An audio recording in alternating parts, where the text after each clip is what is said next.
Come in, ladies and gentlemen. This is your sign to excitement. Yes, Coons Quality Food, CBS Radio World Headquarters. Here we go, the game just underway. And we are already thinking refreshment. Rooney, old Irish style ale.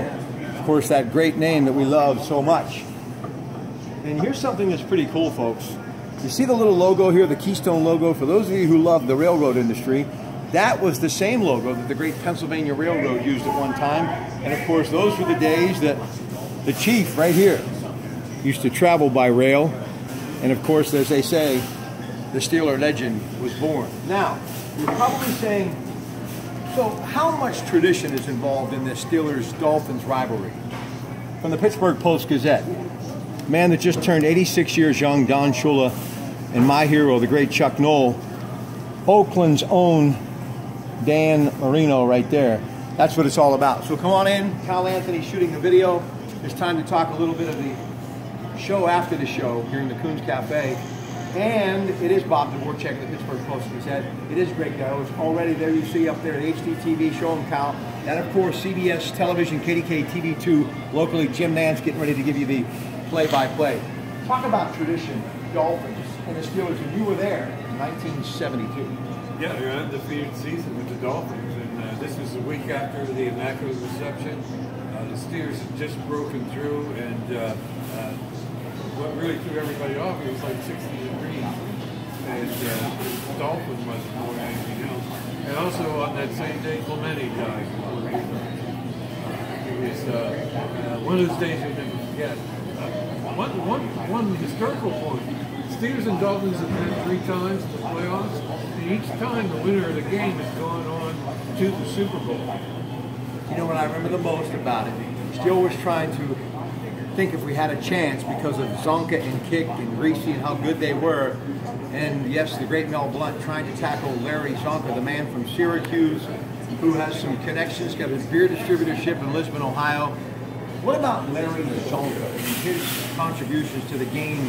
When you think of big bruising backs, of course we had one in Pittsburgh, Jerome Bettis, watching him on a Football Life the other night, and that huge hit that he put on Brian Urlacher in the snow during that great Super Bowl run year.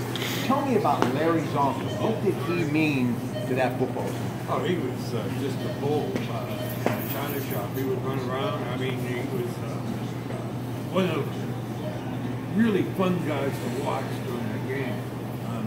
Interesting point, his last football game was against the Steelers in the playoffs. And Miami got beat when the Steelers were on their way to their 4th Super Bowl. But Larry that was the big factor in 72 was Larry Seifel with the fake punt. And you still see the Steelers running down the cover of the kick like they're running a convoy for him. It almost looked like he was chasing them because they all had their backs to him. They're running the wrong direction, and he's running up the sideline in about a 6-second 40-yard dash, which is his speed. But still, it was effective. And another reason why they were so good, and we'll kind of fast forward to 2017 in today's game, out of Warren, Ohio, Mr. Paul Warfield was an amazing talent on that football team. It was the latter stage of his career, but he was still playing like the future Hall of Famer that he would become. Okay, Steelers, Dolphins today. Let's break it down. First to the Steelers offense. Jay Ajayi, of course, the big guy with the football, 3 times 200-yard games this season, 1 against the Steelers. Matt Moore is going to be filling in for Ryan Tannehill, who is out. But when you look at the Steelers, you think of the big 3. You think of Ben, you think of Antonio Brown, you think of Le'Veon Bell. Steelers giving them 11 points, you think it ought to be enough. If they don't win, it's going to be the biggest surprise of the weekend, and maybe the biggest surprise of the season. It makes for a really long, bleak winter here if they don't pull this off. 11 points, I think, is a little generous. Steelers have a propensity to make these things a little more dramatic than they should be sometimes. So I think they win. I just don't think they cover 11 points. Is it not intriguing, guys, that in this modern era of throwing the football all over the field all the time and the league being all so quarterback-centric, that really the points of emphasis in this game seem to be Le'Veon Bell and Jay Ajayi? 2 running backs, yeah. And you know, if there is a one thing in the Steelers' favor is that Miami is so banged up in the secondary, but on a day like today with the conditions, does that take away some of the firepower on the passing? All right, Ladarius Green, the big tight end who came over from San Diego, not to go. Jesse James will. Guys don't have a lot of confidence in Jesse James, or is Ladarius Green that big of a factor?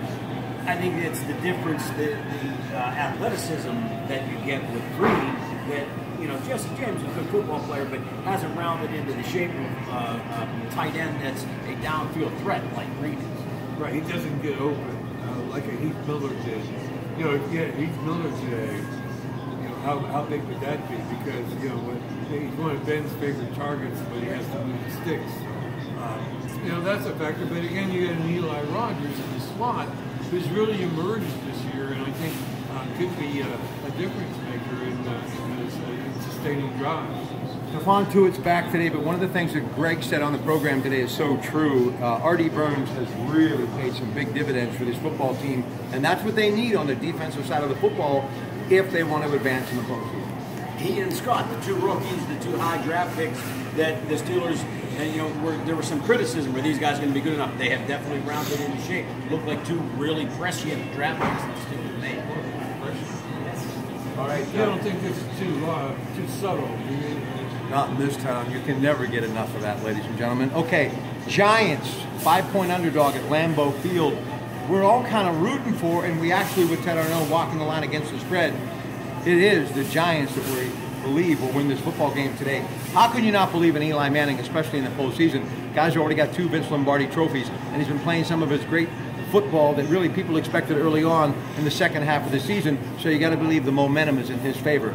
Giants at Lambeau Field, Green Bay, 4:40 on Fox, and they are getting 5 points. Speak for yourself, Brad. I'm not on the Giants today. I'm all over Green Bay. I like Aaron Rodgers. I like him as a much better quarterback than is Eli. Eli's got 2 Super Bowls to shut me up, but I would be, if you're asking me who would I bet on, I would have to bet on the Green Bay Packers today.